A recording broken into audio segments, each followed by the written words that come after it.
Shabbat Shalom para todos mis hermanos, el Señor los bendiga y bienvenidos a un estudio más de las Sagradas Escrituras, continuando con el estudio de Primera de Reyes, esperando que el Señor nos conceda su misericordia para entender y poder recapacitar sobre lo que en este libro se nos cuenta, ¿no? La historia, una de las más trascendentales en lo que se refiere al pueblo de Israel y todo lo que en su colectivo, como país, como nación, empieza a acontecer, va a ser un cambio completo para su historia. Y nos permitirá este capítulo entender los profetas, entre otros. Es un capítulo cargado de información muy valiosa, histórica, y con un propósito que el Altísimo, que el Eterno, ha querido quiso que así fuese y nos permite saberlo en este presente, entenderlo, conocerlo, enseñarlo. Así que bienvenidos todos a esta enseñanza de el rey Roboam y Jeroboam, quienes suceden al rey Salomón. Que el Señor nos bendiga y vamos a orar. Padre Celestial, te ruego que nos hables en esta noche, nos permitas entender sabiduría, Señor, y poder adquirir consejo, Señor, de tu mano, Señor, de tu voz. Gracias por todos, por mis hermanos, por los que oyen, por los que toman el tiempo de separar este día y consagrarlo para ti, Señor, de los que veneran, Señor, tu presencia y agradecen, Señor, y no menosprecian, Señor, tus caminos. Gracias te doy por todos ellos, quienes sean. Bendícenos y permítenos comprender, Señor. Amén. Vamos a ir, por favor, al capítulo 12 del libro de Primera de Reyes. Y allí tiene como título Rebelión de Israel. Vamos a ver qué dice. Roboam fue a Siquem porque todo Israel había venido a Siquem para hacerle rey. Y aconteció que cuando lo oyó Jeroboam, hijo de Nabat, que aún estaba en Egipto, donde había huido de delante del rey Salomón, y habitaba en Egipto, enviaron a llamarle, y vino pues Jeroboam y toda la congregación de Israel, y hablaron a Roboam diciendo. Bueno, ¿quiénes son estos dos? Si no vieron, si se perdieron la enseñanza del viernes anterior, allí se cuenta sobre estos dos personajes. Se los digo rápidamente. Roboam es hijo de Salomón. En el capítulo anterior se narra la muerte de Salomón, y quien lo vendría a suceder como rey sobre Israel es Roboam, su hijo. ¿Y quién sería este Jeroboam? Jeroboam fue un general, un siervo del rey, que fue puesto a cargo de las tribus de José, o las tribus del norte.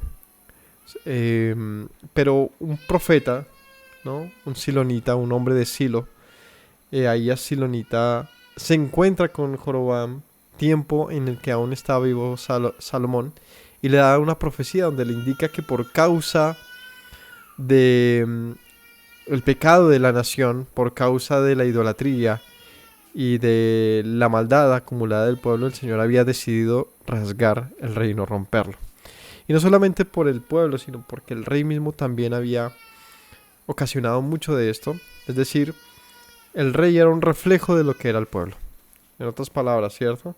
Como decimos por ahí, las naciones tienen los líderes que se merecen, que los representan, ¿no? Cuando nos quejamos tanto de nuestros líderes, de nuestros gobiernos, sencillamente ellos nos representan mucho de lo que somos como una nación y como estereotipo, y pues este panorama puede cambiar, pero el estándar, el común, es que ellos son solamente una muestra del montón, ¿no? Si son corruptos, pues es que es un país corrupto. Si son tramposos, pues es que todos lo somos en cierta forma, ¿no? Y uno se incluye ahí como hablando de un colectivo, pero la verdad es que eh, eh, dicen por ahí, por pecadores pagan todos, algo así es que dicen. Por justos pagan pecadores. Por pecadores pagan los justos, ese es el cuento. En el versículo 2 entonces se menciona a Jeroboam y a Roboam, ¿no? Y bueno, hablaba de que se rasga el reino y se profetiza por ahí a Silonita. Entonces Jeroboam es avisado en el tiempo de que aún estaba vivo Salomón. Él es avisado de que no perduraría el reino que se le había prometido a Salomón y a sus descendientes, y no porque el Señor no pudiera cumplir, sino más bien porque siempre se supo que había un juramento de parte del Señor condicionado, ¿cierto? La promesa del Señor acerca de, digamos que la permanencia del trono de Israel como se esperaba, como reinó David, estaba condicionado a la obediencia de los reyes de Israel. Y y Salomón, pues para los que se perdieron el capítulo del viernes pasado, no fue, la verdad, un hombre fiel en todo como se esperaba, ¿no? Hay muchas cosas que decir acerca de Salomón, pero en síntesis, los libros lo señalan, ¿no? Los hechos lo señalan y lo acusan de haber permitido muchas cosas y haber pervertido entonces la ley quizás por la grosura de la riqueza que acumuló.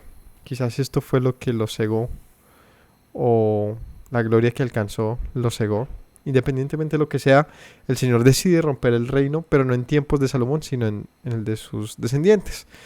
Y el descendiente que mencionamos es Roboam. Así que este Jeroboam, avisado de que pasaría esto y se lo hace saber al rey, el rey lo persigue para matarlo, Salomón. Así que Jeroboam huye a Egipto. Y ahí termina la historia con Jeroboam hasta que llega a este capítulo. Es decir, pasa el tiempo, ya muere Salomón y se levanta su hijo Roboam, y ahí es lo que estamos leyendo aquí. Que Roboam viene a Siquem porque el pueblo lo va a coronar como rey. Y cuando lo van a coronar como rey, entonces se entera Jeroboam de esto y viene rápidamente hasta donde Roboam. Es decir, Jeroboam tenía que presenciar este acontecimiento porque él sabía que las cosas no estaban bien y que se había anunciado algo en lo que no sé el qué tan informado, convencido o supiese lo que iba a pasar. Lo único que sabía Jeroboam es que iba a ser roto el reino. Pero ¿cómo iba a pasar esto? ¿Cómo se iba a romper un reino? O sea, imagínense que se divida un país. ¿Es fácil? La verdad no. Hacer rumores, hacer ataques, simular una guerra civil es fácil. Pero que acontezca no es fácil, la verdad que no. ¿Cuántas veces no hemos escuchado cosas de este estilo aquí en Latinoamérica nomás, para pensar, en nuestro país? ¿Cuántas veces no hemos oído noticias escandalosas de se va a dividir el país, la polarización va a hacer no sé, que surja una otra nación partida, que se subleve el pueblo contra los gobernantes y cosas así? No es fácil. Y el resultado de eso no siempre va a ser una nación partida en dos. Va a ser simplemente una nación llena de guerras, conflictos, dolores, pobreza, miseria, pero no necesariamente una nación, dividida, como va a pasar acá, como lo pasó en otro ejemplo, Alemania del Norte, Alemania del Este y del Oeste, ¿no? Corea, por ejemplo, del Sur y del Norte también, ellos sufrieron algo como eso. Es un partirse del todo, ¿no? La división de la Unión Soviética, por ejemplo, ¿sí? A eso es a lo que me refiero. ¿A qué tiene que pasar para que algún evento de ese nivel acontezca? Pues cosas importantes. Así que Jeroboam, enterado de que se iba a dividir la nación, bueno, ¿cómo iba a hacer esto? ¿Cómo es posible que se llegue a dar algo como esto? ¿Dónde estaba Jeroboam? En Egipto, ¿cierto? Donde el rey Sisac, el faraón Sisac. Este faraón Sisac es interesante porque de los pocos, porque la verdad es que no son muchos, pero sí se están encontrando más, pero no son muchos los hallazgos de los escritos egipcios acerca del pueblo de Israel. Sí hay escritura en torno a este rey Sisac, del cual se pensaba que era un mito. Que era, un mito, que era un personaje bíblico, pero no real. Que era una historia más de las que pues hay mucha crítica, ¿no? ¿Quién sería este faraón Sisac que, que luego veremos qué hace con Israel, ¿no? Este más adelante es el que se roba los escudos de oro, por ejemplo, que leímos hace unos viernes atrás, que hizo Salomón, ¿se acuerdan? Hizo un poco de escudos de oro y mucha gloria del esplendor de Jerusalén fue robada por este faraón Sisac en una de sus intervenciones que acontecerán más adelante. Se cree también que es probable que este se haya llevado en aquel momento el arca del pacto y desde ahí es que no esté. Pero este Sisac era un libio y es algo chévere, solamente hay como un paréntesis para que veamos que los hallazgos arqueológicos, eso es algo muy fascinante, ese puede ser el término fascinante, es maravilloso porque cada vez que hay una excavación que aporta pruebas a la Biblia, la verdad es que en el caso de nosotros los creyentes, pues nos hace saber, vio, confirmado, ¿no? Chévere por ese lado, pero para el no creyente se convierte en un peldaño más, no para renegar, sino para creer. Y esto me parece muy gratificante, muy bonito. Entonces, en una de las digamos, pirámides de los templos egipcios, hay este faraón Sisac es el mismo que está en una esfinge, no sé cómo se dice, esfinge, bueno, esta que parece como un león con cabeza. ¿Cómo? Esfinge. Esfinge. Eh, um, Esta que parece un león o un leopardo con cabeza de humano, ¿sí? No la que todos hemos visto que es gigante, sino que hay una representación de este estilo acerca de este rey Sisac. Y en lo que investigué o conocí acerca de esto, em, este no era del todo egipcio, sino era, eh, más bien, lo que narra la escritura es que esta fue una incursión de África sobre Israel y eran militantes o mercenarios libios los que hacen esta incursión y lo que cuenta estos jeroglíficos y esta historia es que en efecto Sisac fue libio y fue un hombre tan importante, digamos, que llega a ser incluso a tomarse el poder en Egipto, a tener el lugar de faraón, de hijo de los dioses, en ese orden de ideas, de las creencias egipcias. Entonces, un hallazgo muy importante porque no habían más menciones acerca de Sisac. Entonces, este poder, digamos, investigar y escudriñar la arqueología y ver estos hallazgos que el Señor así también permitió que los egipcios dejaran marcados en cuanta piedra hay. Ah, y en este muro también se menciona del alcance de Sisac cuando hizo diferentes conquistas entre los cananeos y allí se menciona Jerusalén. Entonces es ahí para que lo tengan presente. Es algo muy interesante. Si lo pueden buscar en YouTube, eh, pueden investigar acerca de este faraón Sisac y sus hallazgos en las tumbas egipcias. Bueno, Jeroboam se va para donde este hombre. Cuando se entera de que Roboam va a ser coronado, viene rápidamente aquí a Siquem para... Tenía unas cositas que hablar con él, ¿no? Vamos al versículo 3. Dice, enviaron a llamarle, vino pues Jeroboam y toda la congregación de Israel y hablaron a Roboam diciendo. Entonces viene Jeroboam cuando se va a coronar Roboam, porque es que Jeroboam era un tipo importante entre los del norte. Es decir, el país de Israel es un país que tiene una geometría geográfica vertical. Es decir, se podría dividir en norte y sur fácilmente. Es un país delgado, pero alto, ¿no? Y en su forma, fácilmente se puede, digamos, si lo vemos en un mapa, dividir en dos y quedaría norte y sur. así sencillamente. Así que Jeroboam, en lo que dice la escritura que Salomón lo encargó, fue a ocuparse de las tribus de José. Las tribus de José colindan con Judá. ¿Cuáles son las tribus de José? Manasés y Efraín. Pero es que al norte de Judá, pues ahí hemos oído algo como Belén Efrata, ¿no? Porque Belén es un pueblo que está, digamos que allí en ese intermedio entre Judá y Efraín. Entonces, hacia el norte empieza unas tribus que son conocidas más adelante como las tribus de José, porque a Jeroboam se le da ese lugar entre esas tribus. Es decir, él se convertiría con el tiempo en un representante, en un gobernador, en un hombre importante entre las tribus del norte. Por lo tanto, cuando se corona a Roboam, lo llaman, ¿no? Desde Egipto, pero este viene de una vez a, bueno, ¿cómo va a ser este reinado?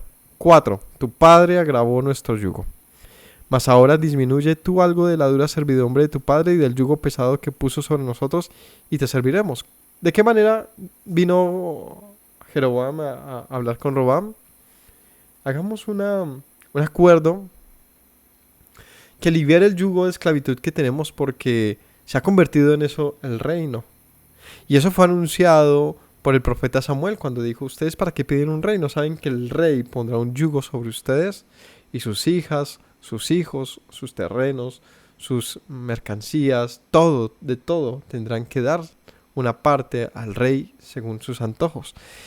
Y cuando lees los capítulos que preceden al que estamos estudiando hoy, cuando se habla de los hechos de Salomón, él fue un hombre que en su administración para llevar a Israel a una mayor gloria, pues tuvo que también tener una gran inversión. ¿Y dónde provenía esta inversión? Pues de lo que él solicitaba a cada tribu. Por lo tanto, había aumentado el yugo, es decir, la presión. Al punto que, si no recuerdo mal, era más o menos un 20% lo que cada tribu le proporcionaba al rey. Es decir, había un impuesto muy similar al actual, de IVA al 19%, pues había algo así como un 20%, incluso si no estoy mal, del 25%. Es decir, que de cada cosecha un 20-25% estaba disponible para el rey. Y no solamente las cosechas, es toda la riqueza de la nación. Eso incluía a los hombres, mujeres, niños, niñas, en una disposición para la guerra, para el rey, en todas las formas. Así que el pueblo había coronado un hombre para que fuese, para que impulsara a la nación a hacer algo más poderoso, pero sí, claro, a costa de sus propios intereses también. O más allá de sus propios intereses, a costa de lo que el rey creía conveniente. Y en este caso, un mayor abrocharse a la nación con tal de, digamos, que lograr cierto estatus, y lo logró. Digamos que no se puede ocultar, no se puede negar que Salomón sí, en su gobierno, permitió y logró que la nación llegara a un estatus de, digamos que de equidad, o no sé si equidad sea el término, pero sí por lo menos de tranquilidad, de paz y de bienestar importante. Pero es un bienestar, a ver, ¿cómo te lo digo? Si puedes tener un 100% de tus posesiones, ¿no? Pero siempre están bajo el riesgo de poderlas perder, a cambio de asegurar lo que tienes, aunque no tengas el 100%, sino un 70%. ¿Me hago entender? Es un trueque finalmente. Como funciona hoy en día, el Estado nos otorga, intenta cumplir los derechos que la Constitución nos da a cada ciudadano, pero no es gratis. Y no gratis porque el Estado esté buscando una paga, sino porque el Estado necesita financiar lo que se propone. Así que se critica mucho al Estado por lo que pide, pero es que es necesario, sí, está la condición, sí, deseamos pues un mejor bienestar para todos. Es complicado, pero es justamente eso, administración. El caso es que en el tiempo de Salomón fue necesario, a su modo de ver, para llegar a la nación al punto al que llegó, y es gloria en un corto tiempo. Sí, es como... pues, siempre sirve de ejemplo lo que se vive en el presente de pues los hechos del presente de uno, ¿no? Por ejemplo, se desea tener una mejor economía en Colombia y pagar deuda externa, un poco de cosas, pues este gobernador actual eh, propone, cree que pues para lograrlo es necesario que todos nos apretemos un poco. Entonces muchos no creen que sea ese el método, otros lo apoyan. Es complicado. Solamente el tiempo lo mostrará, pero ante un punto de lógica, pues sí, finalmente se necesitan recursos, pues ¿de dónde van a salir? Pues del bolsillo de la gente. Pues eso pasaba también con el Salomón. Quería llevar al país a una gloria que la logró, pero fue a costa obviamente de la nación. Entonces llega Roboam y le dicen, bueno, muy bonito lo que hizo Salomón, todo muy chévere, muy chido, como dicen los mexicanos, pero bájale tantico. Ya no queremos que nos opriman de la misma manera. Queremos seguir siendo una nación con paz y como se ha logrado, pero le hace una solicitud a Roboam. Suelta el yugo un poco. Y es claro, ya estaban asfixiados porque está bien otra vez, cuando hay un propósito, un empeño, ¿no? Para un asunto, pues sí, nos podemos apretar todos un poco, pero para siempre.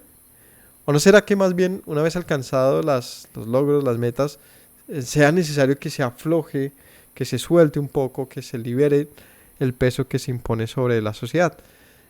Tiene que pasar. De lo contrario, la sociedad puede revolucionarse. ¿Por qué? Pues por la misma necesidad que esto representa, ¿no? Eh, entonces le dice Jeroboam y los que estaban con él: tu padre, Salomón, puso un yugo pesado sobre nosotros. Quítalo tú, disminúyelo. Ni siquiera le dijeron quítalo.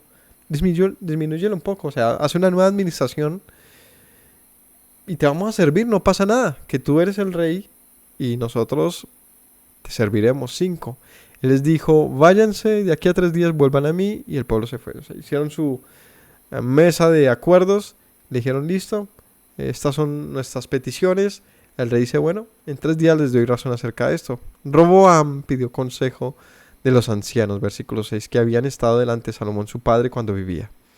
Y dijo, ¿cómo aconsejan ustedes que responda este pueblo? Empezó bien Roboam, ¿cierto? Dice, bueno, no voy a responderles de una vez, tomemos el tiempo que esto necesita. Empezó bien. Primer punto, pensarlo, ¿cierto? Segundo punto, es decir, tomarse el tiempo de pensar. Cuando se toma una decisión, es pero que muy importante tomarse el tiempo de analizarlo. El hacer las cosas apresuradamente es uno de nuestros mayores errores más comunes, o por lo menos en algunos puede pasar. A mí me pasa en muchas ocasiones y no siempre tomarse un poco de tiempo necesario, oportuno, sabio, prudente para pensar bien las cosas, ¿cierto? Segundo punto que hace bien Roboam, dice, bueno, voy a pedir el consejo de los que gobernaron antes, de los que han gobernado con mi padre, ¿no? De los que se sentaron con Salomón y le aconsejaron en las reformas, en las administraciones que le llevaron hasta donde terminó él como rey. Y pues ellos tendrán algo positivo o negativo que decirle, pero su consejo está presente. Así que segunda cosa que tenemos que aprender, una decisión importante, tomarnos tiempo y además buscar consejo. ¿De quién? Pues de aquellos que conocen, porque no le estaba preguntando a, no sé, a las tías, no le estaba preguntando a los, no sé, deportistas o a las amas de casa o a los maestros, no, les estaba preguntando a los gobernadores, a los consejeros, a los que conocían de país o de nación. ¿Y qué les dice? 7, ellos le hablaron diciendo, si tú fueres siervo de este pueblo y los sirves y les respondes buenas palabras y les hablas, ellos te servirán para siempre. ¿Qué le responden estos hombres sabios? Sirve al pueblo. Tú eres rey, sirve. Y esto es un mensaje que Yeshua lo enseña así, pero que el mundo no lo ve de esa manera o no lo entiende, por lo menos no en esa época no se entendía así. El rey no servía al pueblo, no desde la óptica inmadura que vamos a ver que tenía Roboam y muchos tienen aún hoy. No, El rey es servido por el pueblo, ¿cierto? Pero Yeshua sí nos deja muy en claro, y dice Yeshua, el mayor es aquel que sirve. Ese es el mayor, el que sirve. Y él demuestra, dice él, si siendo yo el Hijo del Altísimo, vine de los cielos, y le dice a Pedro, y yo te lavo a los pies, y a los discípulos les he lavado los pies, pues así ustedes hagan a los demás. El que sirve es el mayor. Si, si Robán hubiese entendido eso, no, Yeshua no se le presentó y se le dijo, pero si estos ancianos que le dijeron, sirve al pueblo para que ellos te reconozcan como el mayor y te sirvan para siempre. Respóndeles con amor, con palabras buenas, escucha a la nación. El mayor consejo que necesita un gobernante es, por favor, cíñase y sirva a su país, ¿no? Ese debe ser su guía. De verdad que un hombre que se dedique a servir a su país, independientemente de cómo haga las cosas, va a alcanzar un fruto. Un fruto. A corto o largo plazo, pero va a alcanzar algún fruto, porque su interés no estuvo en su propio bienestar, ¿cierto? Sino en el de los demás. Así que cada cosa que hace, pues, por el prójimo, por su pueblo, por su nación, pues va a verse reflejado en algo positivo. Sea que se quiera evidenciar, sea que se publique o no, pero sí va a acontecer. Es decir, cada reforma, cada ley, cada peso que se pone en favor de un país al que se ama, del que se quiere servir, al que se le quiere servir, se va a ver recompensado en una nación que va a amar, va a respetar a ese gobernante, va a buscar digamos que su permanencia de una u otra manera.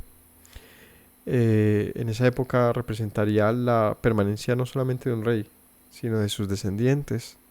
Un pueblo que ama a sus reyes, pues no necesitaría que el rey sea autoritario, porque la misma nación protegería al rey. Es algo como de entenderlo, ¿no? Es un trueque.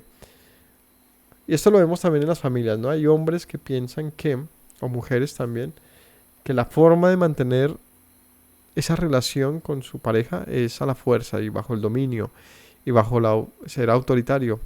Pero no, la verdad es que esto es más fácil, es eficaz, es bueno cuando al contrario de ser autoritario te conviertes en una persona humilde, amorosa, paciente y sirves a tu pareja. Eso va a hacer que esa pareja te valore, te sirva también y te proteja. O sea, es un trueque, como digo. Y no se va a necesitar, no se va a requerir el toque autoritario de se hace así, punto, y porque yo digo, y porque se somete, y todas esas cuestiones que al día de hoy siguen pasando. Entonces, dos formas de gobernar. Bajo la petición del pueblo, por un afecto, por una relación con el pueblo, o mediante el toque autoritario, mediante un gobierno impuesto a las malas y a la fuerza. ¿Qué camino querría coger Roboam? Le aconsejaron, respóndele bien al pueblo, escúchalos, sírveles y ellos te van a servir para siempre. Pero él dejó el consejo de los ancianos, 8, que le habían dado y pidió consejo de los jóvenes que se habían criado con él y estaban delante de él. ¿Quiénes serían los jóvenes que se habían criado con él? Serían jóvenes de los que ya llaman de cuna de oro. Serían jóvenes que no conocían el yugo de sí, del pueblo, sino jóvenes que habían crecido en el palacio, con toda la riqueza, con toda la gloria. ¿Y qué querría una persona con gloria? Más gloria, ¿no? Una persona que tiene poder, que quiere más poder. Estos eran completamente ignorantes de lo que sus palabras se convertirían en la nación. Porque en el 9 dice, les dijo, ¿cómo aconsejan ustedes que respondamos a este pueblo que me ha hablado diciendo, disminuye algo el yugo que tu padre sobre nosotros? 10. Los jóvenes que se habían criado con él le respondieron, así hablarás al pueblo. Tu padre agravó nuestro yugo, pero que te han dicho, disminúyenos algo, así les dirás, el menor dedo de los míos es más grueso que los lomos de mi padre. Ahora pues, mi padre les cargó de pesado yugo, yo añadiré a su yugo. Mi padre les castigó con azotes, yo les castigaré con escorpiones. ¿Qué les dijo? ¿Cuál fue el consejo de estos amigos súper inteligentes? Es, haz que el pueblo te odie. Haz que el pueblo te odie. El pueblo te está pidiendo ayuda, pues tú diles, ¿por qué me piden ayuda? Yo soy el rey. Ustedes deben aportar más a los intereses del rey. Así que si mi padre fue fuerte, pues yo seré el doble de fuerte, ¿no? Y le dijeron al rey, a Roboam, no, así no se gobierna. ¿Cómo se gobierna? Pues a las malas, ¿no? A la imposición, bajo el yugo de la violencia, de la fuerza, bajo la ley del más fuerte. Y en este caso el rey era el más fuerte, tenía el apoyo militar, sus órdenes eran ley. Así que este tipo, cegado por la gloria de ser rey ahora, de ser un joven imprudente y necio, le pareció más atractivo el consejo de sus amigos. Es decir, reta al pueblo. Ah, ¿no quieren ser mis siervos? Pues entonces serán mis siervos a las buenas o a las malas. Es lo que les dice, amenázalos. Al tercer día, versículo 12,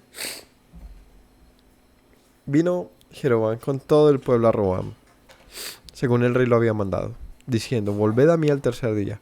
El rey respondió al pueblo duramente, dejando el consejo que los ancianos le habían dado. Les habló conforme al consejo de los jóvenes, diciendo, mi padre agravó su yugo, pero yo añadiré a su yugo. Mi padre les castigó con azotes, pero yo les castigaré con escorpiones. Y no oyó el rey al pueblo, porque era designio de Yahweh, para confirmar la palabra que Yahweh había hablado por medio de Ahías Silonita a Jeroboam, hijo de Nabat. Entonces, dice el pasaje, pues así tenía que pasar. Así había el Señor incluso endurecido el corazón de Roboam para que actuara como un torpe, para que no viera. ¿Por qué? Pues porque Roboam ya había decidido no servir al pueblo, no ser un buen rey. Él había decidido ser un hombre maldito, porque es que eso es en lo que se convertiría. Un hombre odiado por la nación, un hombre incapaz, un hombre que rompería la nación por un capricho, porque él no necesitaba nada. El rey ni el Estado, la nación estaba perfectamente, él no necesitaba presionar al pueblo. Él pensó que el método era apretar un poco más la soga, ¿cierto?, del buey, para que no se escape. El problema es que esto lo único que haría es que el buey empiece a patear más duro. Debió haberlo dejado tranquilo. Más bien, suéltesela un poquito, él está en paz. No fue prudente y lo único que logró fue que se revolucionara el pueblo. Cuando todo el pueblo vio que el rey no les había oído, le respondió estas palabras diciendo, ¿qué parte tenemos nosotros con David? Entonces, recordemos que está Jeroboam con los del norte. Dice, bueno, pues queríamos que tú fueras nuestro rey, pero ¿y por qué? ¿A costa de qué? Tú no eres un patriarca nuestro, le dijeron. ¿Nosotros qué tenemos que ver con David? Nada. David, hijo de Isaí, de la tribu de Judá, nosotros somos de la tribu de José. Así que dice, no tenemos heredad en el hijo de Isaí. Israel, a tus tiendas. ¿Qué es esta frase, Israel, a tus tiendas? Eso es Mickey Mouse, ¿cómo es que dicen? Bueno, cada uno para su house, ¿no?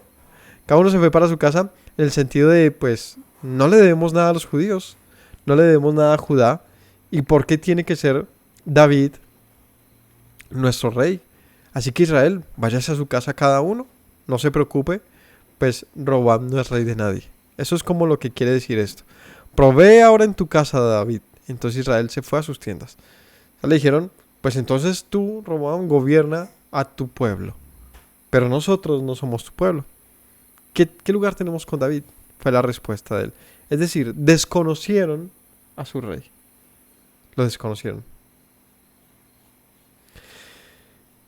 Pero reinó Roboam sobre los hijos de Israel que moraban en las ciudades de Judá Y el rey Roboam envió a Adoram, que estaba sobre los tributos, pero lo apedreó todo Israel y murió. Entonces, ¿qué empezó a hacer Roboam? Pues no le importó. Dijo, bueno, esto se les pasará. Y empezó a gobernar.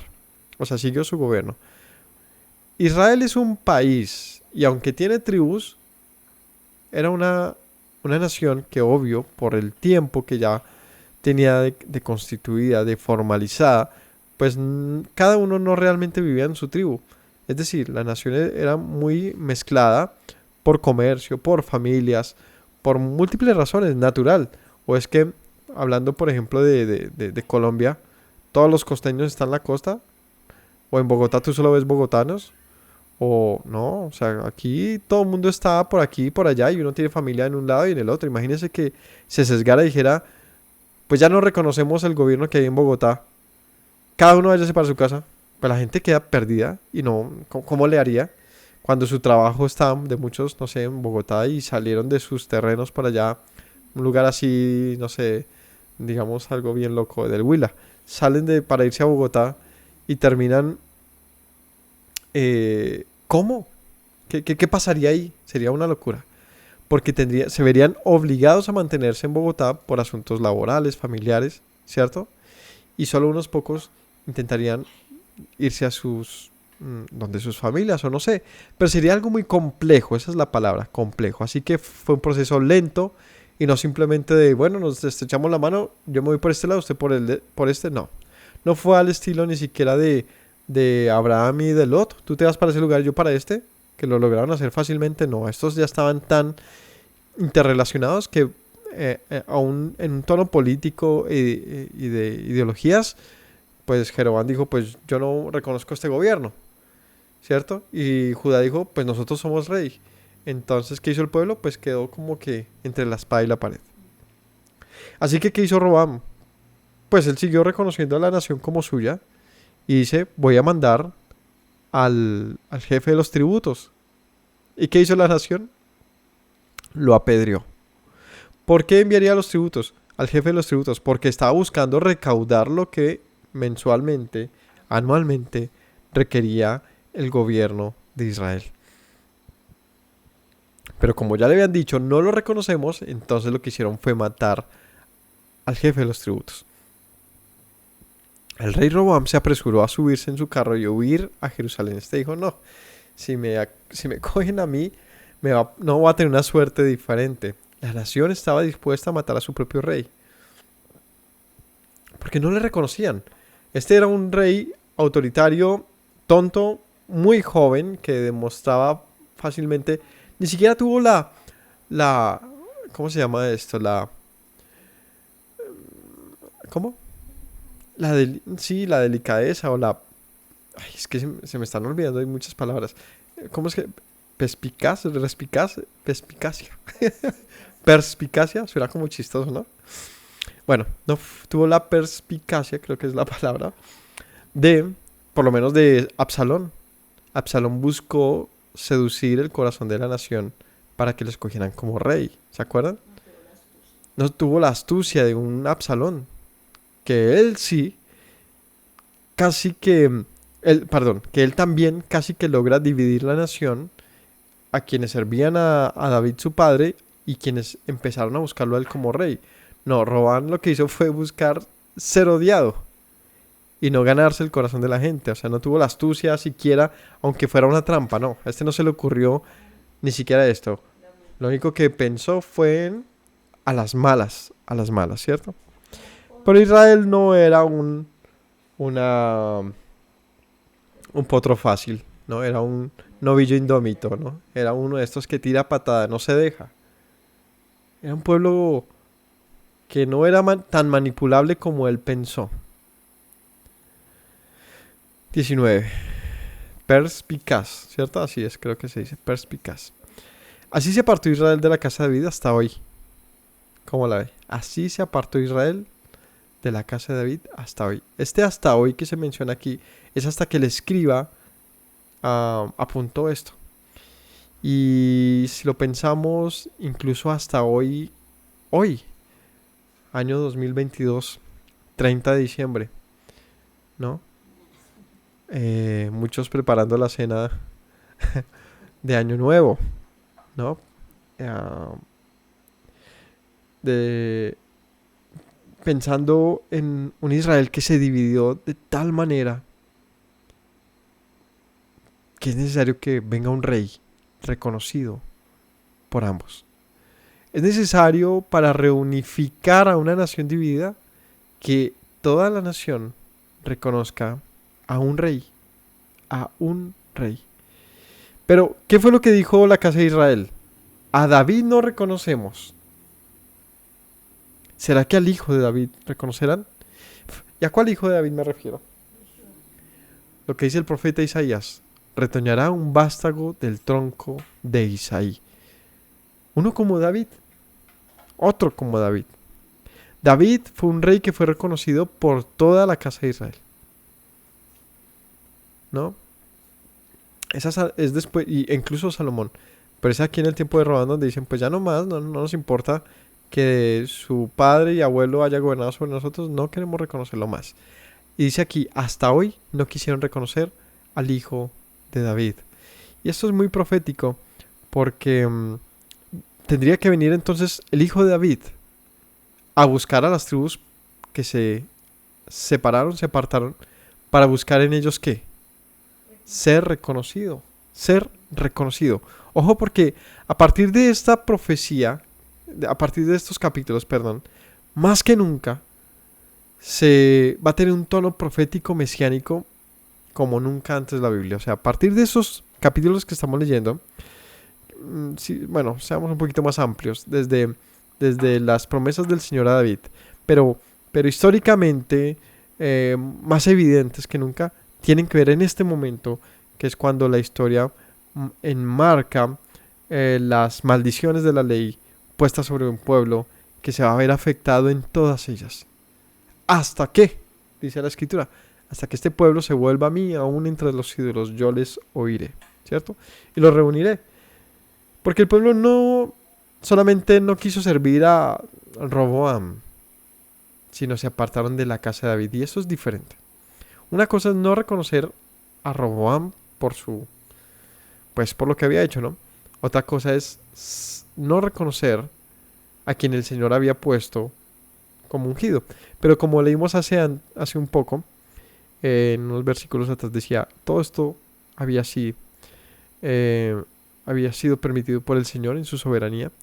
Era necesario que aconteciese, porque esto no era un castigo para Roboam, para Salomón, no, era un castigo para la nación, para el pueblo completo. Era necesario que el pueblo se extraviara. ¿Para qué? Para que se encontrara. Es decir, el pueblo ya estaba extraviado, pero no lo sabía. Y era necesario que pasaran unos eventos catastróficos para que entonces al día de hoy preguntemos ¿dónde está Israel y dónde está su rey?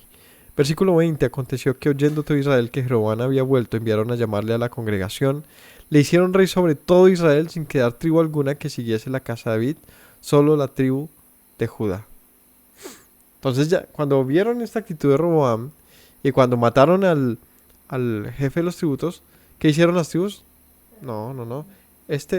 Queremos a un rey como Jeroboam. Y lo buscaron coronar, ¿no?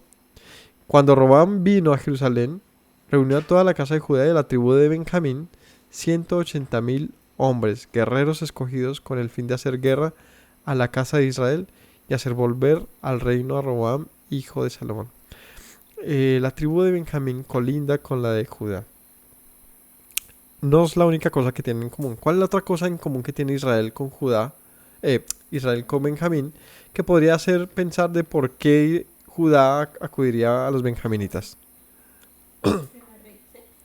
Y es que también fue una casa real. Es decir, los benjaminitas más que nadie sabían el costo del reconocimiento de un reinado, de un rey. Y ellos perdieron eso porque el Señor así lo designó, ¿no? Por el pecado de Saúl. Pero ellos reconocieron a la casa de David. De hecho, fueron una parte importantísima en el momento en que todo Israel reconoce a David como rey. Los de Benjamín son los que dan, digamos, el paso para reconocerlo como rey. Y entonces todo Israel lo hizo. Así que aquí pasa algo similar y Roboam dice a los de Benjamín, bueno, se va a dividir el reino, o más bien, no voy a dejar, esas serían las palabras quizás de Roboam, nadie me va a quitar el reino, nadie me lo va a quitar. Así que se armaron para pelear contra sus propios hermanos. Vino la palabra de Yahweh a Semaías, versículo 22, varón de Dios, diciendo, habla Roboam, hijo de Salomón, rey de Judá, y a toda la casa de Judá y de Benjamín,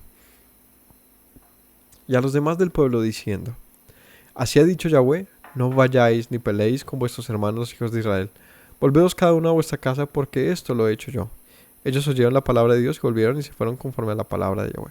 Por lo menos Roboam escuchó esto, porque ellos iban dispuestos a lo que él había advertido, ¿no? No con azotes, sino con escorpiones iremos a ustedes. Se estaba dispuesto a ir a matar a sus propios hermanos. Y bueno, ellos quizás eran la mayoría, sí, pero es que el rey tenía el poder. Quizás el pueblo tiene una gran cantidad, no tiene la masa de la gente, sí, pero el rey tiene la fuerza militar. Tiene el poder de decir una palabra y que huestes le obedezcan, ¿no? El pecado de Roboam, versículo 25. Reedificó Jeroboam a Siquem en el monte de Efraín y habitó en ella, y saliendo de allí reedificó a Penuel. Estos lugares importantes en la historia de Israel. Siquem es... ¿Qué pasó en Siquem? ¿Se acuerdan de Siquem? ¿Qué pasó en Siquem?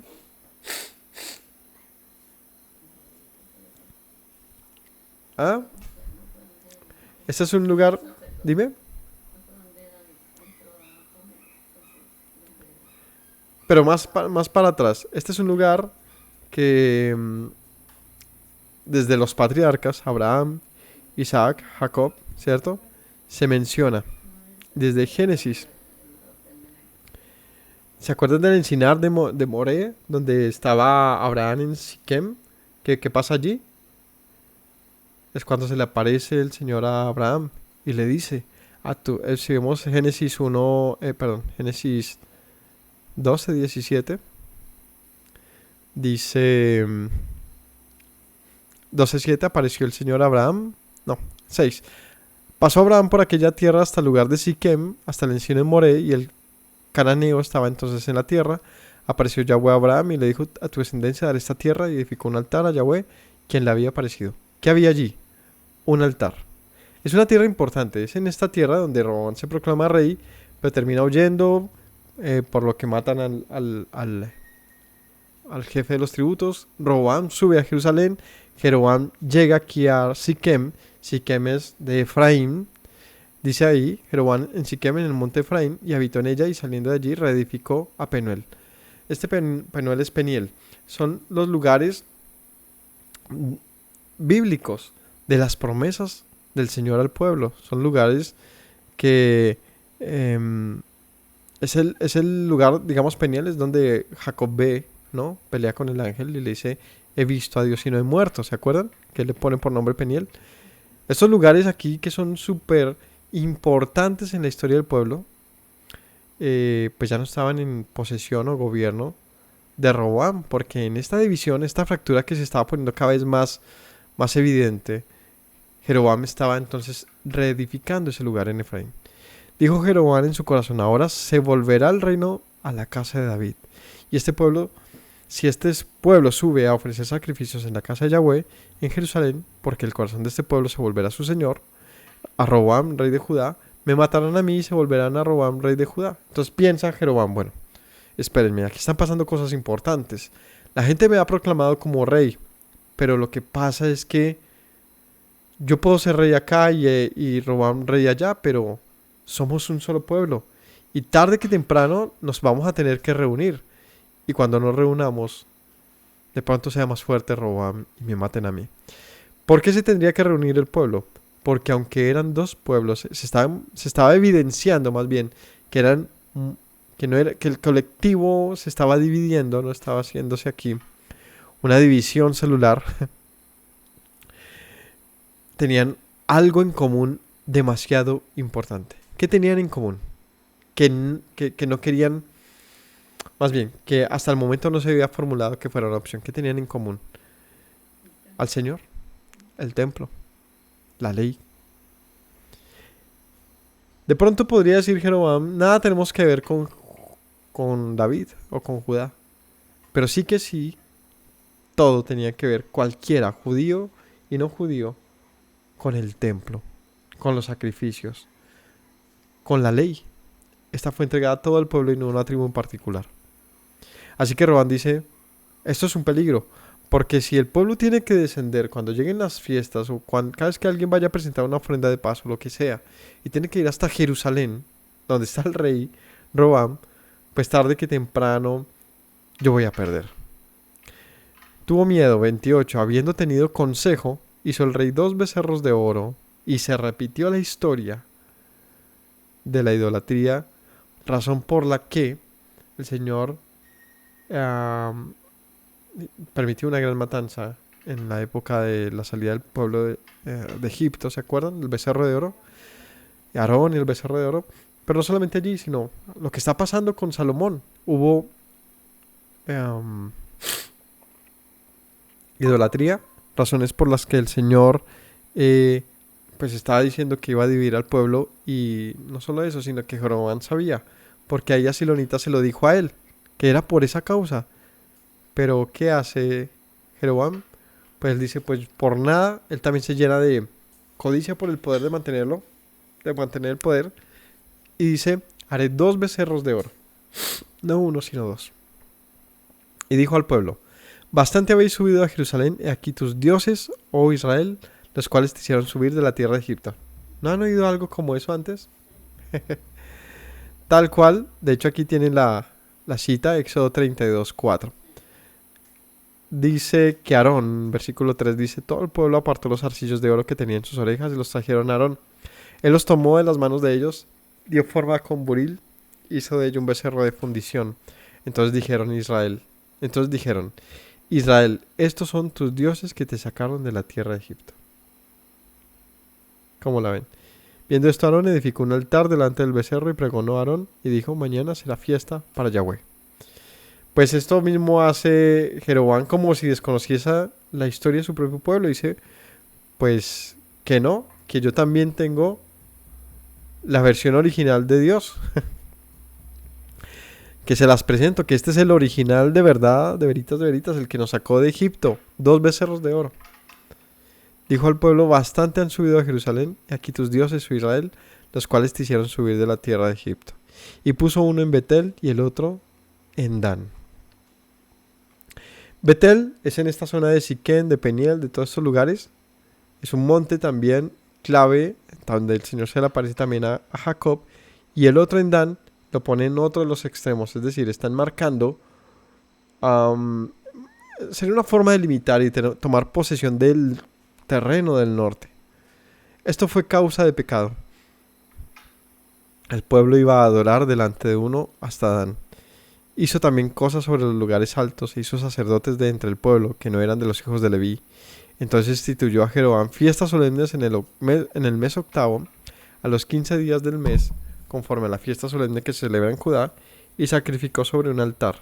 Así hizo en Betel, y ofreciendo sacrificios a los becerros que había hecho, ordenó también en Betel sacerdotes para los lugares altos que él había fabricado. ¿Qué hizo él? Si el problema es Dios, porque Dios nos quiere unidos, pues yo me invento un nuevo Dios. Eso fue lo que él hizo. Así que se crea una religión, hizo una secta. Es decir, sectar es dividir. Hizo una división que tenía en común cosas con lo que ellos tenían como forma de culto, de conocimiento de Dios, y él saca una nueva versión. La nueva versión, ¿no? Que era más chévere. ¿Por qué era más chévere? Porque no tenías que ir hasta Jerusalén. No, estaba cerca. Te la ponían ahí cerca en tu barrio. Y no, más chévere porque no necesitas ser levita para ser sacerdote. Basta con que te dejes comprar para ser sacerdote. Así que él empieza a generar una nueva forma de culto. Una nueva una división importantísima en la historia acerca de lo que hasta el momento había sido el conocimiento de Dios. Porque esta fue una división de frente, con una autoridad innegable. ¿Por qué autoridad? Porque él también era israelita. Es decir, pone en tela de juicio, de duda, la creencia de la verdad bíblica, porque él fácilmente estaba demostrando que se podían crear cuantas verdades se quisiesen, más bien verdades o versiones se quisieran de lo que son las creencias. Y eso es un punto clave para pensar y para meditar. Cómo es que la historia tan fácilmente puede tergiversar todo. Y por lo tanto encontramos un mar de mezclas, de creencias que difuminan, que confunden, que ocultan la verdad. Así que este había creado sacerdotes, dioses, lugares de culto, había cambiado los tiempos señalados y los sacrificios. Sacrificó pues sobre el altar que había hecho en Betel a los 15 días del mes octavo, el mes que había inventado de su propio corazón, e hizo fiesta a los hijos de Israel y subió al altar para quemar incienso. Vamos hasta ahí. ¿Cómo vieron esta historia de hoy? Es muy importante que la conozcamos. Que conozcamos que en nuestro pueblo hubo una división tan marcada que fracturó la nación en dos. Un pueblo permaneció en el terreno de los judíos y otro terreno permaneció al norte. Y todas esas tribus se volvieron a una en la confusión de un gobernante que en este caso quería mantener también el poder a toda costa, pero complaciendo al pueblo, buscándole la comodidad. Veamos las diferencias de estos dos. Uno imponiendo a toda costa, sin necesidad, imponiendo el poder. Estuvo dispuesto a matar a sus hermanos, sino que el Señor se lo impidió. El otro, con tal de que no se le fuera al pueblo, estaba dispuesto a vender a su propia madre, porque estaba vendiendo a su propio Dios. Y estaba sabiendo que el Señor había puesto el reino en sus manos. Prefirió hacerlo así con tal de no perder su reino, sabiendo que estaba en las manos de él por causa del Señor. Pues esto es el tipo de cosas que se ven en los gobiernos y en la política, ¿no? Hay de todo, ¿no? Así como el paquete de super ley, de todito. El chicharrón, este fue el chicharrón premiado. Ese sí era el mero chicharrón de cerdo, el prohibido. Se lo estaba llevando Jeroboam. Y Roboam era ese picantico que termina matando por asfixia a uno que no se lo podía comer. Ambos malos, pero en un de todito. Mis hermanos, creo que reconocer la historia nos invita a gran sabiduría. Es importante que entendamos que si queremos podemos manipular la verdad, claro. Podemos controlar a la gente, inventarnos cosas. Pero tarde que temprano todo se va a saber y esto va a ser para mal y perdición nuestro, pero también de muchos. No se vale, no es justo que uno sea capaz de manipular las cosas a tal nivel simplemente por mantener el poder. No es justo. Es completamente honorable, correcto y valiente, más bien dejar algo que uno no puede controlar y decir, ¿sabe qué? Que lo haga otro, que esto está en las manos de Dios y dar un paso al costado. Pero esa característica que tienen muchos como en la visión, ¿sí? De algo y un empeño por hacer las cosas a las malas, ¿no? A como de lugar, se convierte en una suma de trampas, de errores y de dedos que nos van a señalar algún día. Así que no permitamos eso en nuestra vida jamás, jamás. Siempre el camino correcto. Aprendamos la sabiduría de los ancianos y de Yeshua que nos dijo. ¿Qué nos dijo Yeshua? Que el que sirve es el mayor. Esa frase tan bonita, no sé quién la dijo, pero dice que si uno no vive para servir, no sirve para vivir. Es muy clave que nuestra vida en esta existencia se vea manifiesta en un servicio, en una felicidad, ¿no? Y esto se va a reflejar también en nuestro propio bienestar, ¿no? Escuché por ahí una,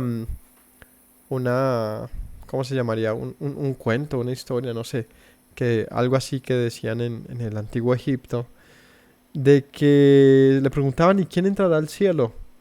Y decía, solamente pueden entrar al cielo quien responde a estas dos preguntas. Y estas dos preguntas eran, ¿fuiste feliz? Y la segunda pregunta es, ¿hiciste feliz a los demás? Que esos eran los dignos de entrar al cielo, en esa creencia o en esa, no sé si es una fábula, es una creencia o qué, pero sí sé que es egipcia. El caso es que es interesante que entendamos que en efecto en esta vida todo lo que hagamos tiene que representarse, verse reflejado en un fruto positivo para nosotros y para los demás. De lo contrario, creo que es en vano todo lo que hagamos, o se convierte así, lo podemos volver algo ridículo, torpe, tonto. Así que, y en el peor de los casos, algo nefasto que nos convierte en hombres, mujeres malvados. No, de ninguna manera entremos en las memorias como personajes indeseables. Más bien, como personas que buscaron hacer lo recto delante del Señor, como es la memoria hasta el día de hoy de David.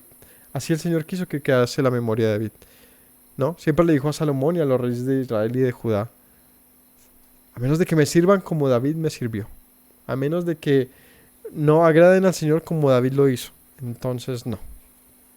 La pregunta es cómo lo hizo David, quien fue un hombre muy pecador y muy ordinario en muchas cosas, pero en otras es lo que tenemos que aprender. ¿Y qué hizo David que agradara al corazón del Señor? Para que entonces entendamos que el servicio a los demás, la humildad, la generosidad, la atención por la necesidad de los demás, eso sí es grande. Familia, que tengan todos una linda noche. Gracias por acompañarnos en el estudio de hoy. Espero que les haya podido aportar algo positivo a esta noche. Que tengan un lindo Shabbat y nos veremos entonces en la enseñanza de mañana. Bendición para todos y Shabbat Shalom.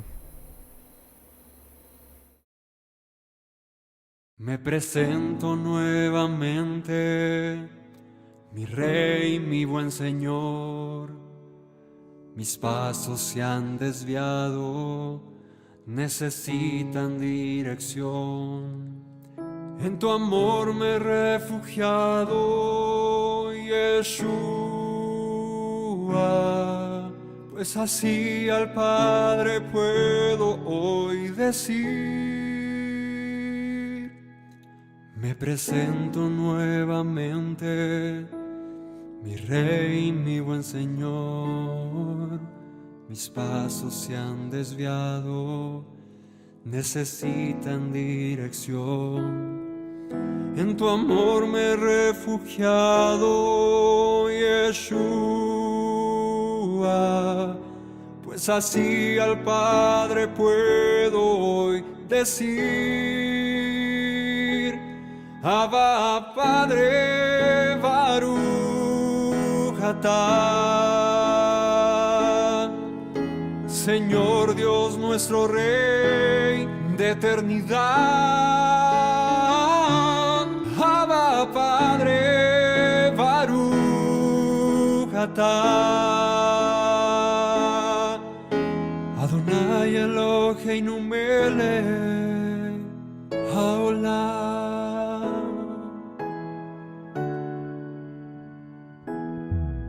Me presento nuevamente, mi Rey, mi buen Señor.